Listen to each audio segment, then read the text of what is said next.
Hi, my name is Michelle Giannato, Vice President, Patient Advocate for the nonprofit auto-brewery syndrome. My late husband would eat carbohydrates and his body would convert those carbs to alcohol and he would become legally intoxicated. On one of my earlier videos, I talked about him getting the PICC line and administering daily antifungals for 8 weeks, and that worked. After his condition was reversed, he quickly went into alcohol withdrawal. He was shaking, sweating, and having the same symptoms as if someone that stopped drinking suddenly. I called his doctor and he prescribed some medication to alleviate the withdrawal symptoms. His symptoms of withdrawal lasted about 12 to 14 days. And I don't want to say he went back to eating normal after that, but we were walking on eggshells for about a year because we were terrified that the fermenting organisms that contributed to fermentation would grow back. We didn't know enough about the body and, microbiome, good and bad bacteria and gut health at the time. And we also didn't realize how quickly it could come back. We learned that about a year later when he went for his dentist appointment and he had an abscess that became infected and his dentist gave him antibiotics. I think it was like a 7 or a 10-day course. And we went out to dinner, and by the time we got to the car, he couldn't walk. And I thought, oh my God, what happened? So when he came home, I said, is it possible that you have this again? And he's like, how?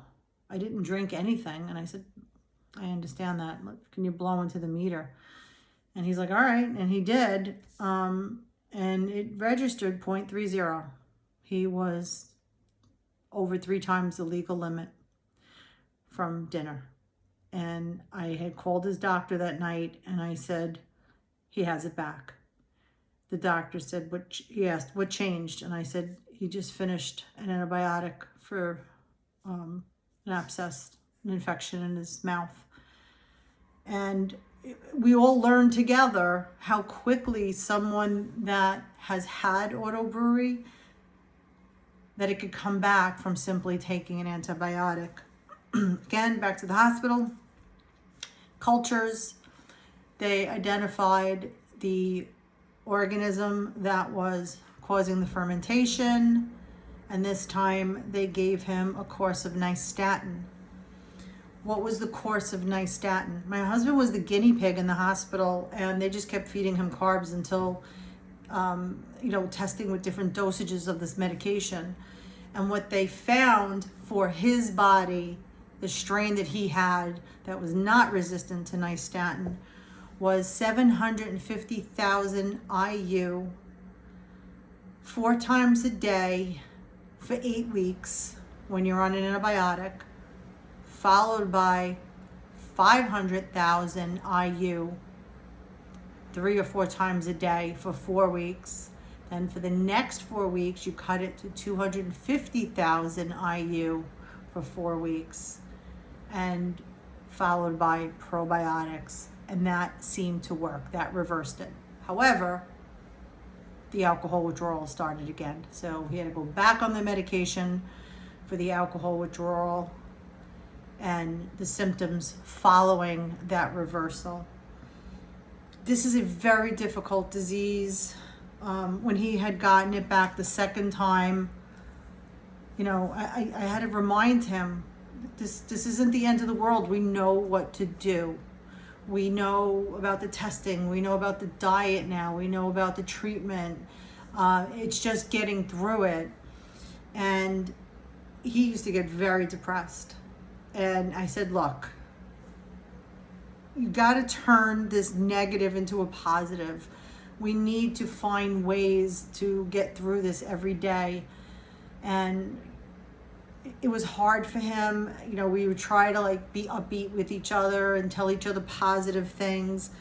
And one day I went to the pharmacy and to pick up his medication, and I saw something and I said, this is it. This is what I'm going to do. I happened to be walking through the toy section and I found this, and I would always surprise him with little things to try to keep him positive, and it kind of worked. You know, it didn't take away from the fact that he was sick, but it worked. So what I found was this. It's a doctor puppet. So, you know, whenever he got ABS, which, oh, by the way, he got 4 times every year when he took an antibiotic, it came back. And I would pull out the doctor puppet, and believe me, I have a whole plethora of puppets that I would communicate with him. Okay, I even got the back. I would talk to him with it and go, "Don't worry, Danny, you're gonna be fine. We're gonna take care of you. Don't worry, I got your back." You know, and this is how I would talk to him, right? You know, is it silly? Yeah, we were both adults. Yeah, but you know, he used to tell me, you know, you have a clear head. Well, you know, you could cry every single day, or you could try to work through it with humor. Yes, that's what you need to do. You need to work through it with humor. You have to keep your head about yourself, and you have to work towards getting better every single day, and don't give up. Don't give up. Right? I know. Michelle's all not right in the head either. Anyway, that's how I try to keep the humor with my little doctor puppet. Again, I have other puppets too, and this is how we communicated sometimes. Sometimes I bring the puppets to the hospital and visit them. The doctors would laugh; they would think it's funny. But that's how we kept it positive. I mean, you're in this situation, what are you going to do? We did the best we could with what we knew.